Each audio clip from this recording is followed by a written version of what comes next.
요즘에 제가 좀 시간이 조금 많아서 그 동영상으로 유튜브로 설교를 많이 듣습니다. 좀 많이 들어요.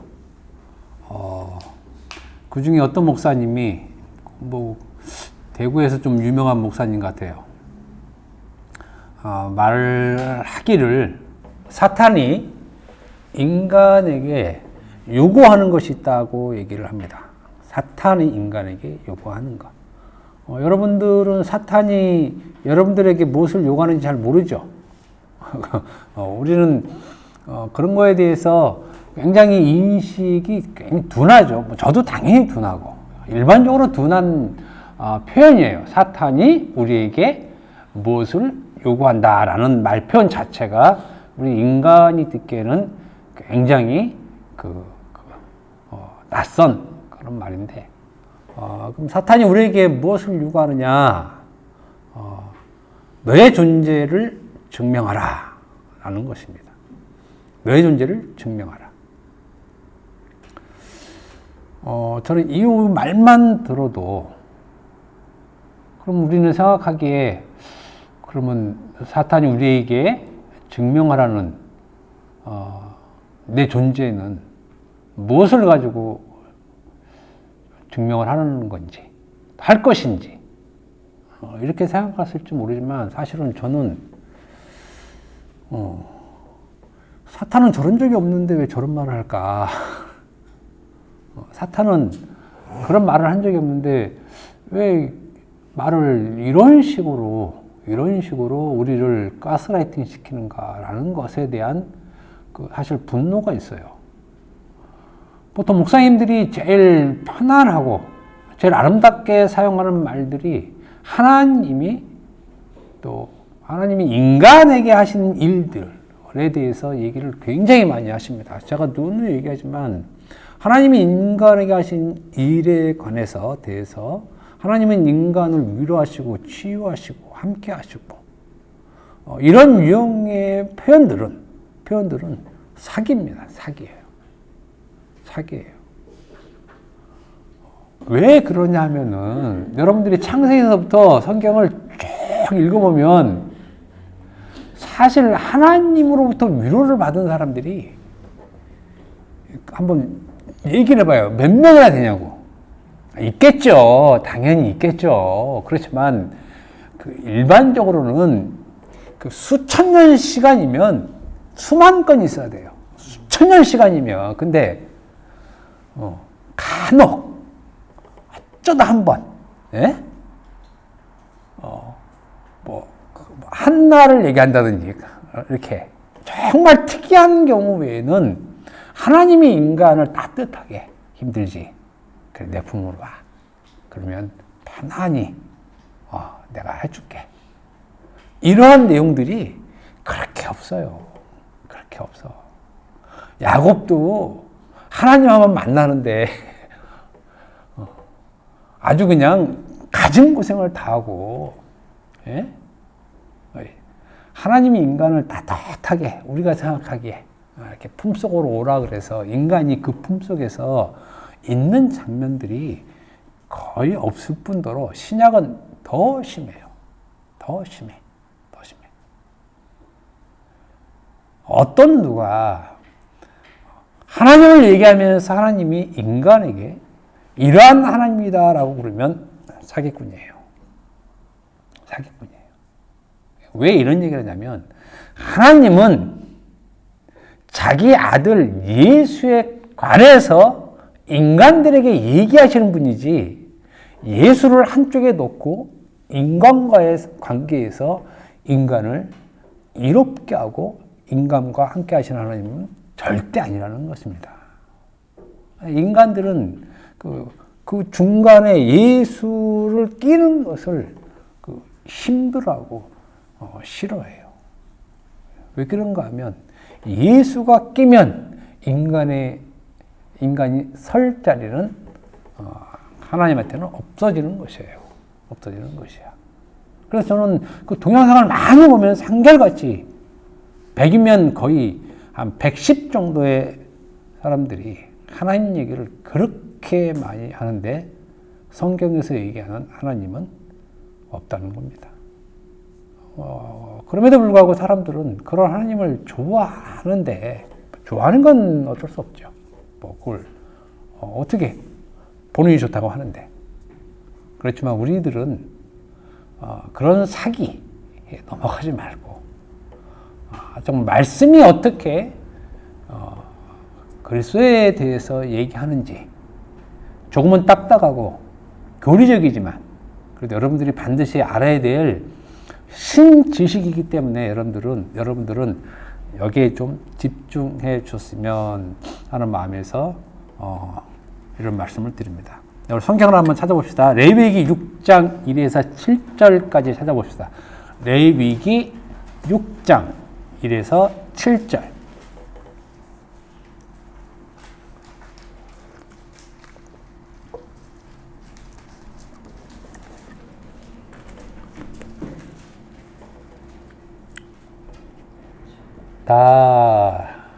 아직 안 찾은 사람 있죠? 레위기 그러니까 갑자기 그런 게 어딨어 이러지 말고 네.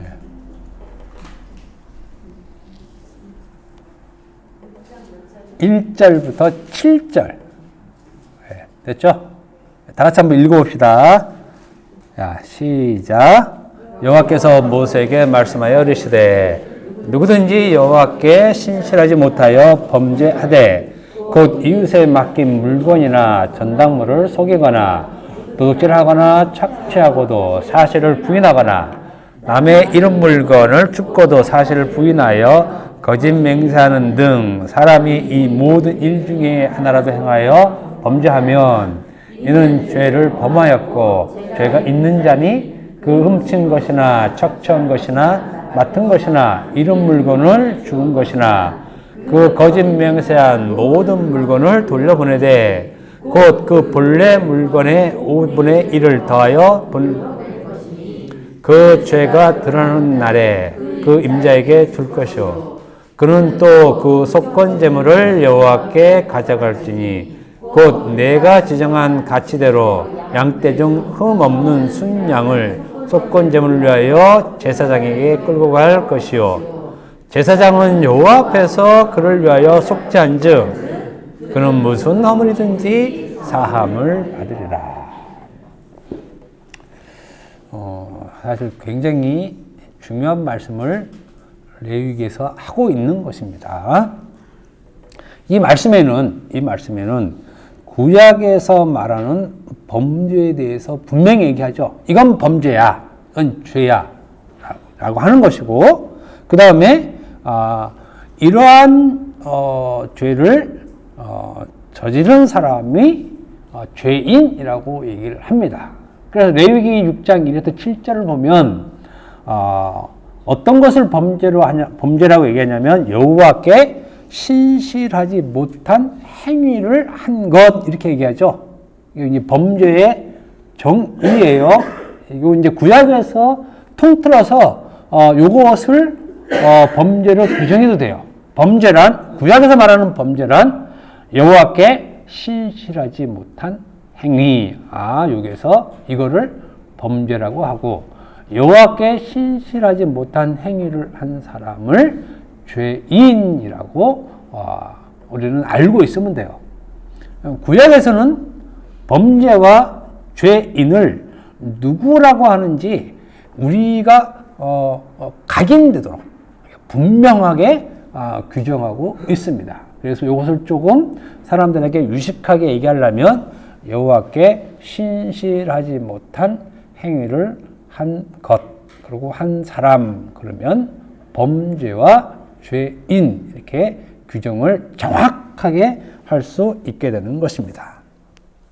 그런데 여호와께 신실하지 못한 행위라고 하는 것은 율법을 지키지 않는 것이죠. 여호와께 신실하지 못한 행위는 그렇기 때문에 범죄란 율법을 지키지 않는 것이고 죄인은 율법을 지키지 않는 사람을 죄인이라고 합니다. 그러니까 범죄와 죄인이라는 그 명확한 그 규정을 우리는 구약의 이 말씀을 통해서 확실히 알게 되는 것입니다. 중요한 건 이제 이것입니다. 우리가 늘 얘기하듯이 레위기 6장 1에서 7절에서 말하는 범죄와 죄인이라는 이 규정이 신약 시대에도 그대로 넘어왔다는 사실이에요. 신약 시대에도 예수께서 오신 때부터 죽으시고 사도들이 활동할 때 그리고 지금까지도 이 구약의 범죄와 죄인이라고 하는 이 규정이 그대로 신약까지도 이어왔고 지금까지도 이어왔다는 것입니다. 좀 아이러니컬하죠. 그래서 신약의 기독교인들의 대부분은 여전히 레위기 6장 1에서 7절에 말씀한 그 흐름에 따라서 범죄와 죄인 이것을 인식하고 있다는 것입니다.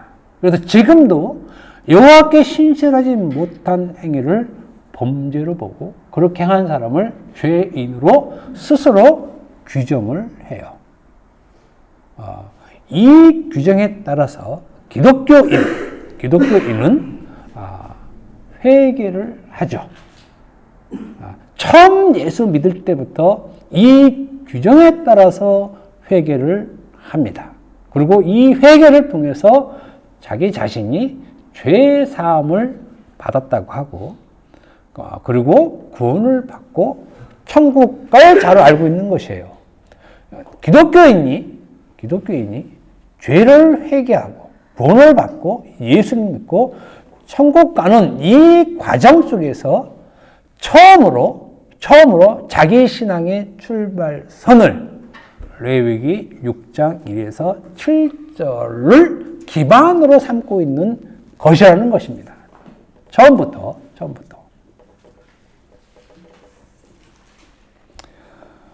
율법이 죄인과 범죄와 회개와 구원 그리고 천국에 가는 것까지 연결되어 있기 때문에 어떤 경우라도 율법은 기독교 신앙과 뗄 수 없는 관계로 지금까지 이어온 것입니다. 율법과 떨어지면 자기 신앙의 모든 근간이 전부 다 무의미한 것이 되기 때문에 항상 이것을 끌고 와야 돼요. 기독교 신앙, 기독교인에게서. 그래서 기독교 신앙은 철저하게 율법에 종속된 신앙인 것입니다. 율법에 종속된 신앙. 사실 레위기 6장 1절에서 7절에서 말씀하는 범죄와 죄인에 대한 이 규정은 누구도 부정할 수 없는 완전한 규정입니다. 그죠? 완전한 규정이에요. 누구도 이건 부인할 수 없어요. 왜 누구도 부인할 수 없냐면 이것은 하나님께서 모세에게 직접 얘기하신 것이기 때문에 그래요. 모세가 그냥 얘기했으면 모세가 자기 주관에 따라서 할 수도 있다고 얘기할 수도 있지만 이거는 분명히 여호와께서 모세에게 말씀하여 이르시되 했기 때문에 모세가 여호와께서 직접 하신 말씀이라는 것입니다. 어떤 것이 죄이고 어떤 것이 죄인인지 직접 말씀하셨기 때문에 아니야 그렇지 않아 이러면 그거는 하나님을 부정하는 행위가 되고 하나님을 대적하는 행위가 되기 때문에 어느 누구도 이 규정 여호와께 신실하지 못한 이 행위에 대한 죄인과 범죄에 대한 규정을 부인할 수 없다는 것입니다. 그래서 오늘날 기독교인이라는 사람들, 기독교인들도 이 규정을 다 온몸으로 받아들이고 있는 것입니다. 또 이것을 영원한 기독교 진리로 자리잡고 있습니다. 여기에 대한 문제 제기를 하겠다는 것입니다. 여러분들은 모르겠습니다. 저와의 뭐라 그럴까, 온도 차이. 저는 이제 이것을 굉장히 중요한 요소로 보고 있거든요. 굉장히 중요한 요소. 우리는 이 말씀, 레위기 6장 1절, 7절과 같은 유형의 말, 출애굽기라든지 레위기라든지 민수기 신명기에 나오는 율법, 여기 대표적으로 제가 뽑아서 얘기한 거지만, 이런 율법에 대해서 신학교에서 전문적으로 교육을 받았음에도 불구하고 한 번도 의심해 본 적이 없어요. 그리고 한 번도 의심하지 않았기 때문에 이것을 가르칠 때도 당연히 이것이 하나님의 변치 않는 영원한 말씀으로 가르쳤죠. 그래서 제가 만약에 이 부분만 설교를 하면 여러분들은 반드시 여호와께 신실한 행위를 해야 한다라고 가르칩니다.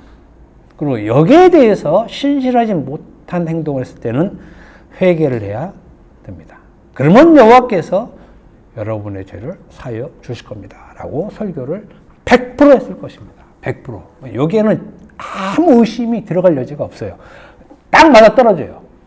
범죄, 죄인, 속건죄, 죄사함. 이것이 딱 있기 때문에 얘기하는 데에서는 상당히 강력한 호소력을 가질 수 있습니다. 그러면 듣는 모든 사람들은 당연하죠. 이것이 여호와께서 말씀하셨기 때문에 그래. 우리는 여호와께 신실하지 못한 행위를 했을 때는 반드시 회개를 하고 그럼 하나님께서 우리에게 죄사함을 죄를 사해 주실 거야 라는 신앙으로 계속 신앙생활을 할 수밖에 없는 구조라는 것입니다. 이런 구조로 사람들은 어느 누구도 이 구조에서 빠져나오지 않고 신앙생활을 해온 것입니다. 여러분 눈에 보이는 모든 기독교인들은 다 이렇게 신앙생활 해왔다는 것입니다. 여러분들만 여기에 대한 문제 제기를 받는 것이에요. 과연 그런가? 하나님이 말씀하셨는데도 불구하고 과연 그런가라는 문제 제기를 여러분들은 받으시고 그 문제 제기에 대해서 듣고 있는 굉장히 어려운 그 위치에 있는 사람들이라는 것입니다. 레위기 6장 1에서 7절에서 말한 범죄와 죄인에 관한 규정이 신약 교회와 성도들에게도 여전히 유효한가? 즉 범죄와 죄인으로 여전히 유효하게 적용되는가 하는 것입니다. 레위기 6장 1에서 7절의 말씀이.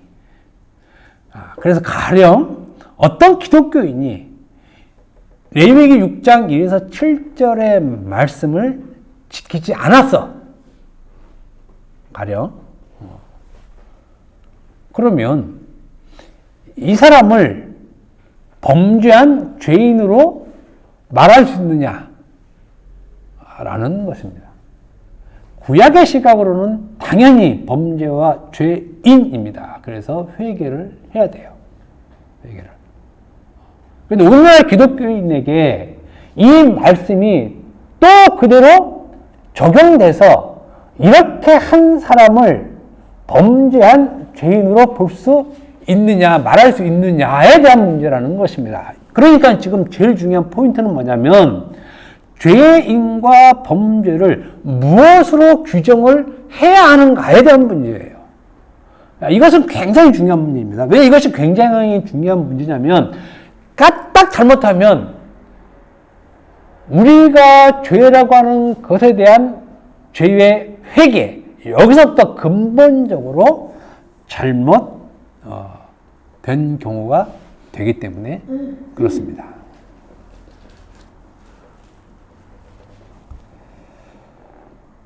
신약의 교회도 구약처럼 율법의 계명을 따르지 않는 삶을 여호와께 신실하지 못한 행위로 여겨 이것을 범죄로 그리고 죄인으로 말할 수 있느냐.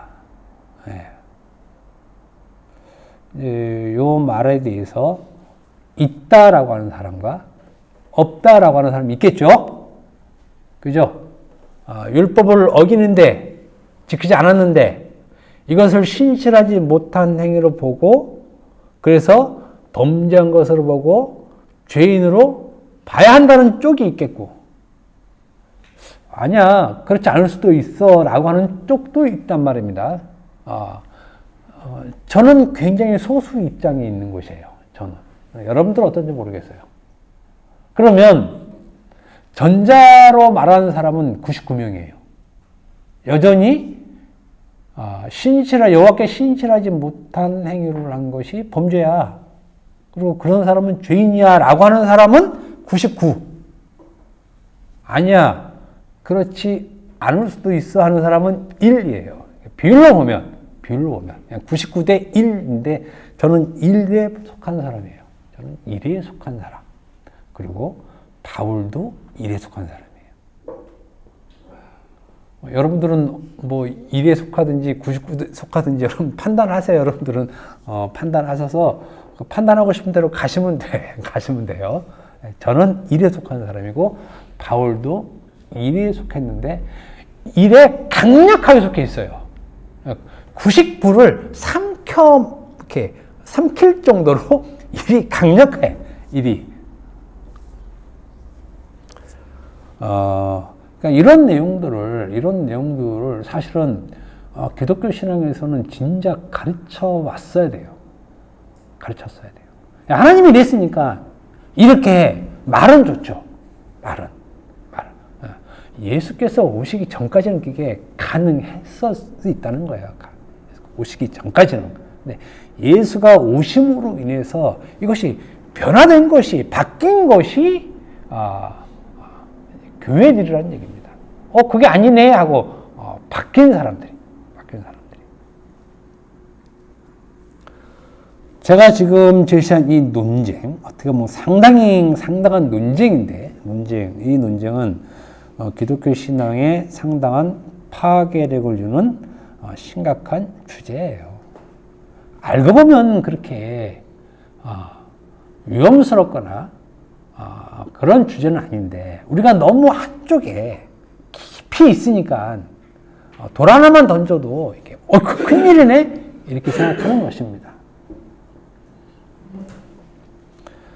사실은 레위기 6장 1에서 7절을 따라 그래 이것이 하나님께서 우리에게 명령하신 말씀이기 때문에 우리는 이 말대로 따라야 돼라고 해서 이 말대로 따라가면은 멸망의 길로 가는 겁니다. 하나님께서 이렇게 해라 그래서 내가 이렇게 했는데 왜 멸망의 길로 가는 것이냐? 여기서 멸망의 길로 간다는 것은 자기의 신앙이 전부 다 무효화되는 겁니다. 죄의 회개부터 무효화되는 거죠. 왜 무효화되냐면 자기 죄의 회개를 율법의 근거를 두는 거죠. 전에 제가 살인을 했어. 이거 죄로 알아. 왜? 율법에 그렇게 얘기했기 때문에. 그래서 하나님 제가 살인을 했습니다. 제가 이제서야 하나님께 내 죄를 고백합니다. 회개했잖아요. 그래서 예수께서 이 죄를 대신해서 십자가에 못 박혀 죽으셨다는 걸 제가 믿게 되었습니다. 그럼 이제 구원 받는 거잖아요. 그럼 구원 받으면 천국 가는 거잖아요. 근데 이 과정이 싹 다 무시된다는 거죠. 믿는 것이 아니었다는 것입니다. 믿는 것이. 그러면 레위기 6장 1절에서 7절에 나오는 말씀, 여호와께 신실하지 못한 행위를 범죄, 그 다음에 이렇게 한 사람을 죄인으로 얘기했는데 왜 이렇게 가는 것이 온전한 기독교 신앙이 아니냐 이것입니다. 그것은 여러 말씀이 있는데 제가 대표적으로 왜 그것이 아닌가에 대한 말씀을 여러분들에게 제시하겠습니다. 로마서 5장 12절 봅시다. 로마서 5장 12절.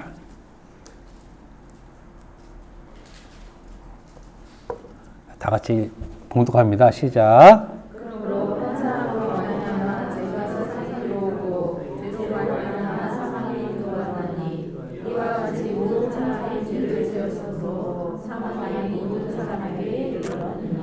요건 이제 신약 시대 때 출현한 말씀이죠. 구약의 레위기 6장 1에서 7절 말씀이 신앙의 근본이고 초석이고 이것이 범죄와 죄인의 기준인 줄 알고 있었어요. 하나님을 믿는 모든 사람은 전부 다 그렇게 알고 있었다는 것입니다. 그런데 여기에 로마서 5장 12절의 말씀이 들어온 것입니다.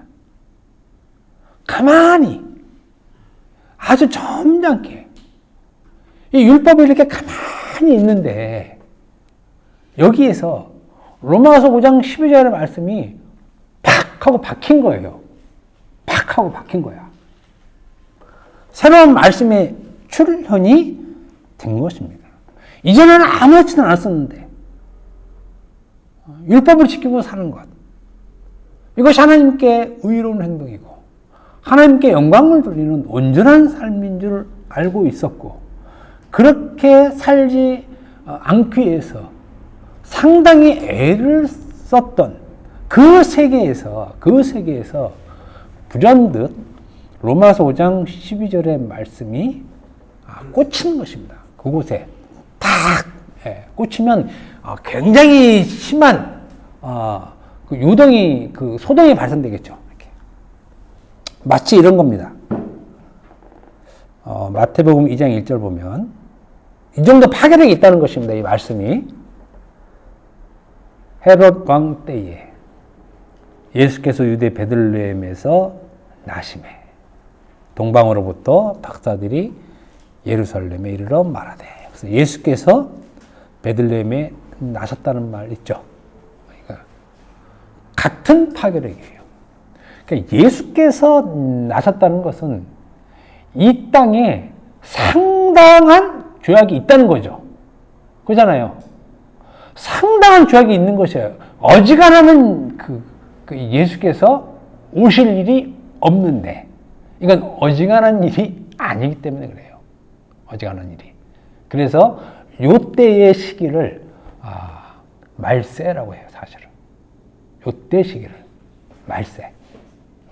이게 종말론적이라고 얘기를 해요. 요때의 시기를 종말론적이라고 얘기를 해요. 이 정도의 파괴력을 가진 말씀이 로마서 5장 12절이라는 말씀입니다. 이 말씀으로 인해서 이 말씀이 레위기 6장 1에서 7절의 꽂힘으로 인해서 죄인과 범죄에 대한 것에 대한 규정이 새롭게 재구성이 된 것이에요. 옛것으로 범죄와 죄인을 규정하지 않고 범죄와 죄인에 대한 규정이 새로운 것으로 바뀌었다는 것입니다. 로마서 5장 12절 이 한 말씀으로 인해서. 그래서 이것으로 변화가 생겼는데 그 변화란 무슨 변화냐? 레위기 6장 1에서 7절 말씀에서 범죄는 하나님께 신실하지 못한 행위, 즉 율법을 어기는 것이고 이것을 어기는 자는 죄인이라고 했습니다. 반면에 율법을 어기지 않고 그 율법을 지키는 신실한 행위를 한다면 그 사람은 범죄하지 않아 죄가 없는 의로운 사람 이렇게 말을 하죠. 그래서 범죄와 죄인의 규정에 율법이 절대적인 작용을 합니다. 그런데 요 말씀에서 로마서 5장 12절의 말씀으로 인해서 새로운 규정이 제시되는 되었다는 것입니다. 근데 사실은 범죄와 죄인에 관한 그 새 규정에서 기독교는 이것을 이미 잘 알고 있어요. 기독교는. 그러니까 로마서 5장 12절에서 말하는 범죄와 죄인에 대한 재구성이라는 말은 누구나 다 알다시피 한 사람 아담으로 인해서 이미 모든 사람은 죄를 범한 죄인이라는 규정이죠. 그러니까 이 사람은, 한 사람 아담으로 인해서 모든 사람은 범죄한 죄인입니다. 그러니까 이 사람은 레위기 6장 1에서 7절의 행위와 관계없이, 그죠? 이 행위와 관계없이 이미 날 때부터 죄인으로 규정된 사람이에요. 레위기 6장 1에서 7절은 이렇게 행하지 않는 사람을 분명히 범죄와 죄인으로 말을 해요. 그죠?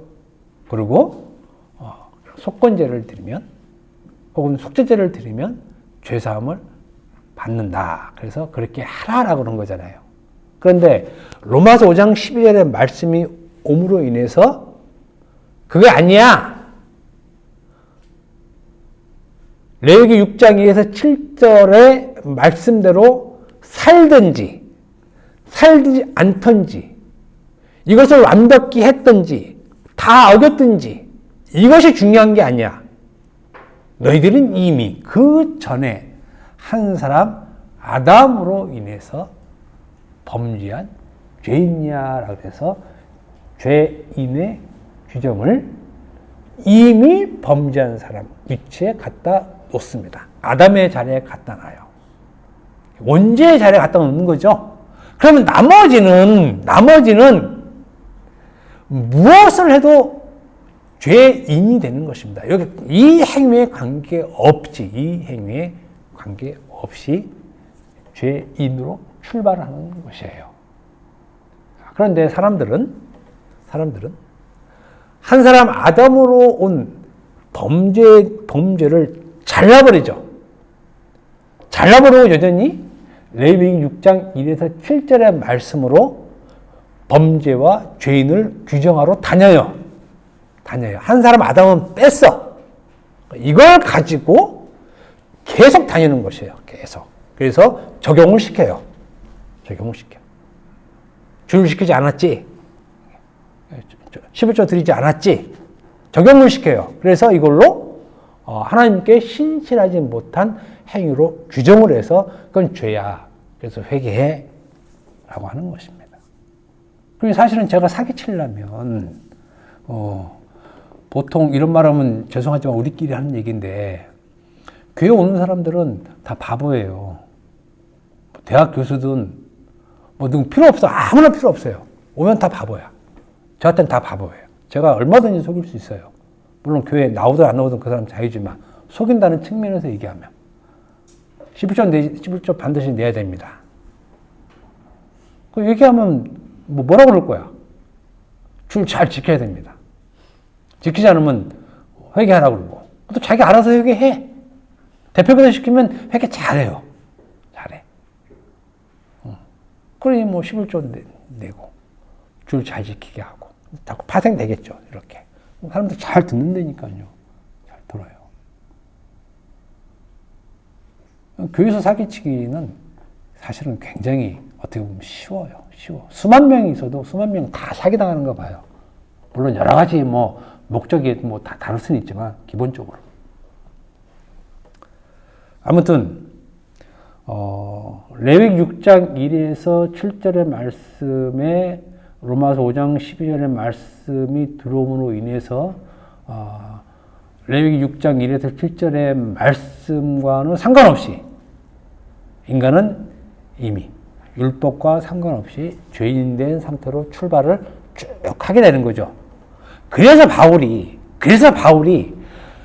요거에 대한 논리, 즉, 그럼 하나님께서 왜 이런 말씀 하셨느냐? 이미 죄인인데, 왜 레위기 6장 1에서 7절 말씀을 주고서, 왜 이렇게 하면은, 의고, 이렇게 안 하면 범죄와 죄인이라고 하느냐? 왜 이렇게 했느냐, 하나님이. 이 논리를 바울이 지금 로마서를 통해서 펼치는 거예요. 이 논리를. 사람들이 이해할 수 없는 논리를.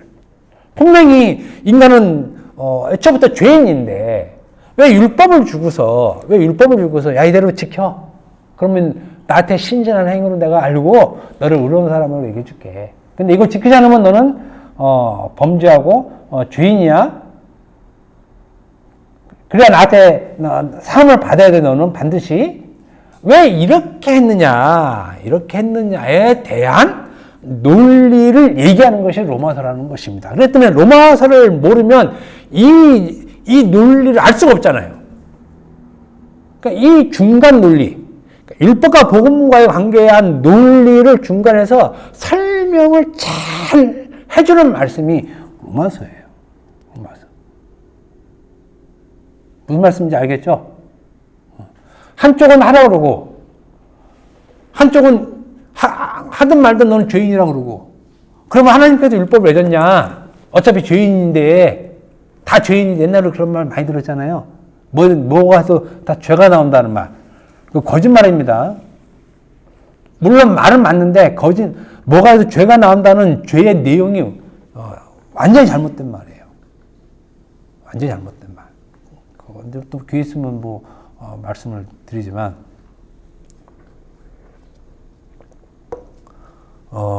아무튼 그 논리를 얘기해 주기 위해서 바울이 로마서를 쓴 것이라는 것입니다. 그러면 레위기 6장 1에서 7절 말씀에 로마서 5장 12절 말씀으로 들어옴으로 인해서 모든 사람은 율법의 행위와 상관없이 이미 죄인이 된 상태라는 것. 그래서 그 죄와 범죄에 대한 규정은 인간이 아무것도 아무 행위도 없음에도 불구하고 이미 인간은 그 자체 죄인으로 출발하는 것입니다. 이제 여기서 이제 출발하는 것이에요. 그래서 이 땅에는 의인은 없고 그 범죄한 사람만 있는 것이에요. 출발이 그렇기 때문에. 그래서 로마서 3장 10절에 기록된 바 의인 없나니 하나도 없다는 말에서, 의인 없나니 하나도 없다는 말에서, 여기서 의인은 어떤 말이냐면 율법의 행위로, 즉 계명으로 말미암는 의인은 하나도 없다는 것이에요. 왜? 처음부터 인간은 죄인이기 때문에. 이 죄인이 무슨 행위를 해서 의인이 되는 방법은 없게 되는 것이라는 말씀입니다. 그래서 레위기 6장 1에서 7절의 말씀으로 여전히 이것으로 범죄와 죄인으로 규정하고 판단하는 것은 잘못된 것입니다. 기독교 신앙이 아니에요. 그것은 기독교 신앙. 유대교나 또 이슬람이나 불교나 유교도 그렇고 기독교만 빼고 나머지 모든 교는 다 이렇게 판단해요. 이렇게. 자기 신에 대해서 그 명령에 신실하게 행동하지 않는 것을 범죄와 죄인으로 규정하는데 유일하게 기독교만 아니야. 너희들은 그 행위에 상관없이 처음부터 죄인이야 라고 들어가고, 그래서 의인은 없고 다 죄인뿐이야 라고 선언을 한 것이라는 것입니다. 그래서 율법의 행위로 의롭다 하심을 얻지 못한다는 말이 이제 나오게 되는 것이죠. 나오게 되는 것입니다. 그러니까 전제는 이제 우리가 이제 분명히 알아야 될 사실은 율법의 행위, 구약의 모든 율법, 제시된 율법의 행위로 범죄와 죄인을 규정하면 안 되구나. 이런 것입니다. 어떤 사람이, 우리가 옛날에 뭐 밀양 뭐 이런 거 보죠. 이게 보면은 하나님이 나를 이미 용서하셨어. 그런 거 있잖아요. 하나님 용서한 적이 없어요. 왜? 그 사람은 그걸 죄로 보기 때문에 그래요. 자기가 살인한 것을 죄로 봐. 근데 내가 하나님께 그 살인한 것에 대해서 내가 회개했다는 것입니다. 그러니까 율법의 근거에서 회개한 것이죠. 율법에서 근거해서 그 죄 사함이 아니라는 것이에요. 죄 사함이. 그렇기 때문에 어떤 사람이 율법의 계명을 근간으로 해서 자기 죄를 회개하고 그 회개를 통해서 예수를 믿었다고 하는 그 믿음은 다 잘못된 회개를 한 것이에요. 잘못된 회개. 그러니까 근본적으로 죄의 회개는 자기가 한 사람 아담 때부터의 죄라는 것을 회개해야 되는데 이건 회개가 불가능하다는 거예요. 그렇잖아요. 아무 죄를 짓지 않았는데 어떻게 회개가 나오느냐. 이 문제라는 거예요. 그래서 기독교에서는 회개가 하나님의 선물로 이루어진다고. 믿음이 그렇잖아요. 그러니까 하나님의 은혜로 되는 것이지 인간의 자의적인 판단으로 되는 것이 아니라는 것입니다. 그래서 개인이 함부로 나 구원받았어. 이렇게 말할 수 없는 이유가 그거예요. 구원받았다고 얘기할 때 바로 그 밑에 구원이 있습니다. 그럼 구원 바로 밑에 딸랑딸랑하게 달린 게 뭐냐면 죄죠. 죄. 근데 이 죄를 율법에 기인해서 죄를 회개했다면 이 구원은 애초부터 무효라는 것입니다. 구원은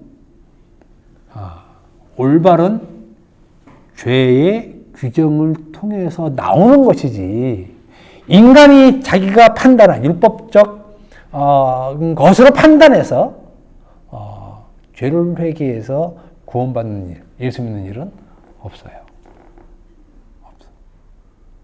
사람들이 제일 많이 착각하는 부분이 이 부분이기 때문에 저는 이 부분에 대한 안타까움이 상당하고 바울도 이 부분에 대한 안타까움을 상당히 내는 것이에요. 그래서 여러분들도 그렇고 저도 그럴 수 있지만 걸어다니는 기독교인을 보면 그렇게 안타까워요. 교회 열심히 다니고 헌금도 열심히 내고 그런데 보면은 시작부터 잘못됐어요. 시작부터. 백날 다니면 뭐 할 거야? 백날.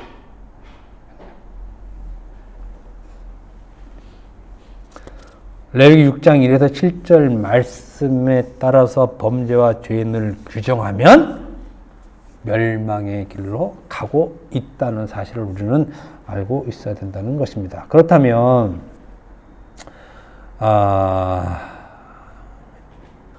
이제 오늘 본문에 대한 죄의 실체에 대해서 이어서 이제 말씀을 전할게요. 레위기 6장 1에서 7절의 말씀은 사람이 율법을 대상으로 보고 판단을 하는 거죠.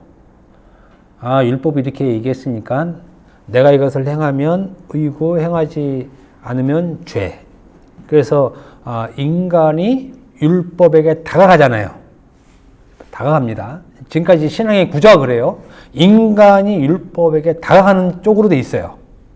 그래서 인간이 판단해요. 나 이거 이런 죄 지으면 안 되니까 짓지 않을 거야. 근데 어느 날 보니까 내가 이런 죄를 지었네? 라고 해서 율법은 대상으로 놓고 이 대상에 대해서 인간이 자기 자의적으로 자기 의지로 이 율법을 들어갔다 나왔다 하는 것으로 사람들은 판단을 하고 있습니다. 전혀 그렇지 않아요. 이제 바울이 그 말씀을 하는 거예요. 그 얘기를.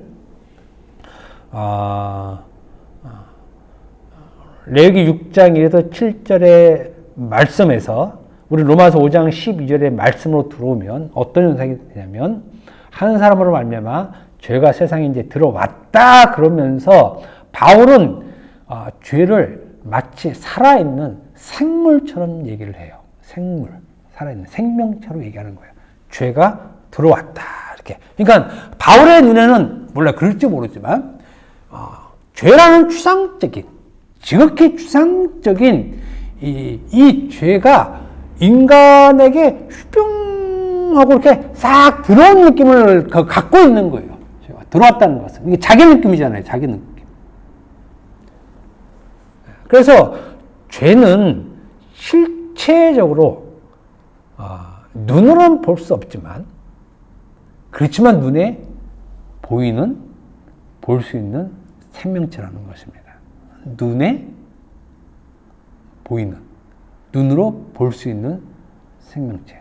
그래서 죄가 우리의 눈에는 선하게 보이는 것이죠. 죄가 선하게 보이는 거.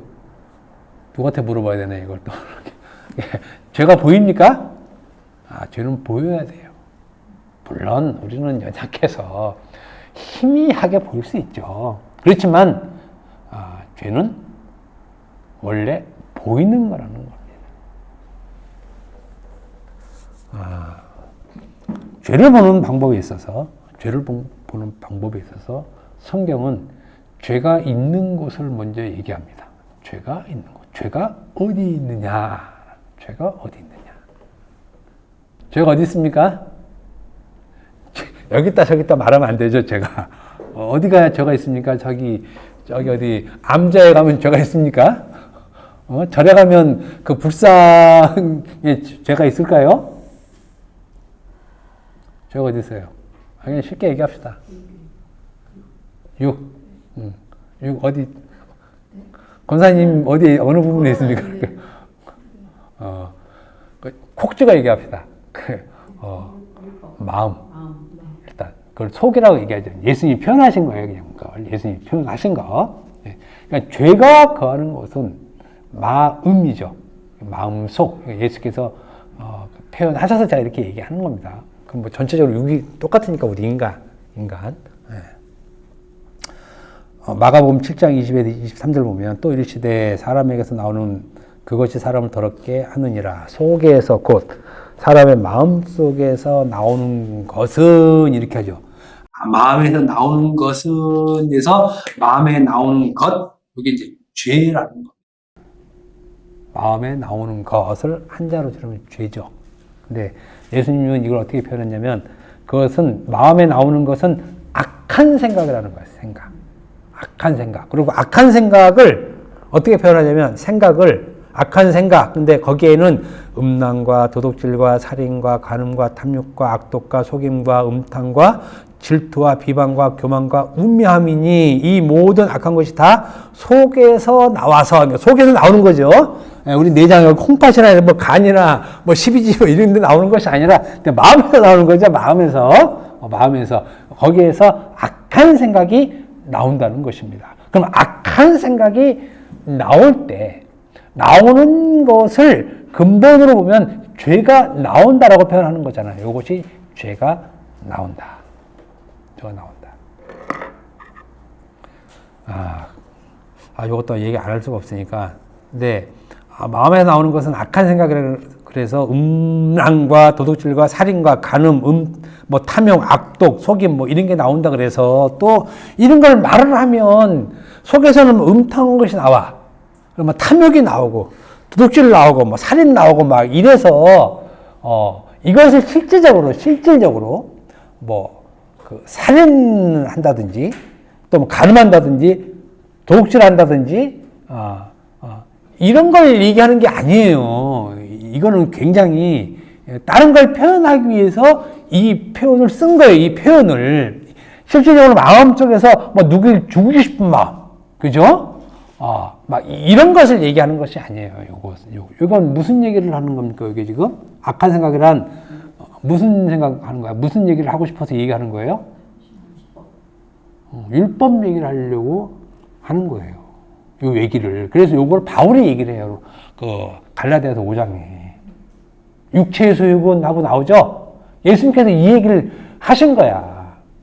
그러니까 이 얘기를, 악한 생각이라서 요 표현을 들어서 뭐 질투하고, 질투하면 안 됩니다. 비방하면 안 됩니다. 이렇게 하면 안 된다는 거예요. 이건 지금 그 얘기를 하는 게 아니에요. 애초에 그 얘기를 하는 것이 아닙니다. 아니에요. 아무튼 누가복음 11장 39절 보면 주께서 이르시되 너희 바리새인은 지금 잔과 대접의 겉은 깨끗하나 너희 속에는 탐욕과 악독이 가득하도다. 인간의 마음속에 죄가 있기 때문에 죄에서 나오는 것들이 이런 현상이에요. 표현을 악독, 탐욕, 간음, 음탕, 질투, 시기, 미움, 다툼 뭐 이거잖아요. 이거는 개개인의 표현만 다를 뿐이지 이거 싹 모아서 하나로 이렇게 딱 보면 이것이 율법 행위예요. 알았죠? 악한 생각이나 율법 행위를 얘기하는 것이에요. 너희 속에서 나오는 모든 것은 다 악한 행위인데, 생각인데, 그 악한 생각이 바로 율법의 행위라는 거예요. 그걸 표현을 간음 이렇게 표현하는 거예요. 표현을 살인 이렇게 표현하는 거예요. 표현을 질투 이렇게 표현하는 것이지, 다 객체로 따로따로의 성질을 얘기하는 것이 아니라는 것이고, 그 근거가 갈라디아서 5장에 나오는 육체의 소욕, 육체의 정욕. 그거 똑같은 말 다 똑같이 써요. 그래서 죄가 거하는 데는 것은 마음. 그래서 로마서 7장 17절 보면 이제는 그것을 행하는 자는 내가 아니요 내 속에 거하는 죄라고 내 속에 죄가 있다는 것을 얘기를 합니다. 내 속에 죄. 그러니까 죄는 눈으로 볼 수 없는데 분명히 눈으로 볼 수 있는 것은 죄는 우리의 마음속, 우리 안에 기본적으로 자리 잡고 있다는 것이죠. 오늘은 죄가 거하는 곳까지만 합시다. 죄가 거하는 곳. 우리 마음속인데 우리 마음속에는 죄가 도사리고 있다. 그 죄가 나오는 거죠. 죄가 나오는 것을 로마서 7장 11절에서 얘기를 하고 있는 것이에요. 죄가 왜 나오는지, 죄가 나오는 목적이 무엇인지, 이거 로마서 7장 11절에서 얘기해 주면서 그 밑에 쭉 나와요. 보면 할 얘기가 많아. 근데 여러분들은 늘 했던 얘기 또 하고 했던 얘기 또 하고 그러지만 저는 사실 새로워요. 늘 얘기하지만 저는 새로워요. 여러분들은 익숙할지 모르지만 저는 새로워요. 그래서 7장 끝날 때까지 계속 그 업데이트 해 가면서 말을 업데이트 해 가면서 여러분들에게 계속 말씀을 전하려고 합니다. 기도하고 마칩니다.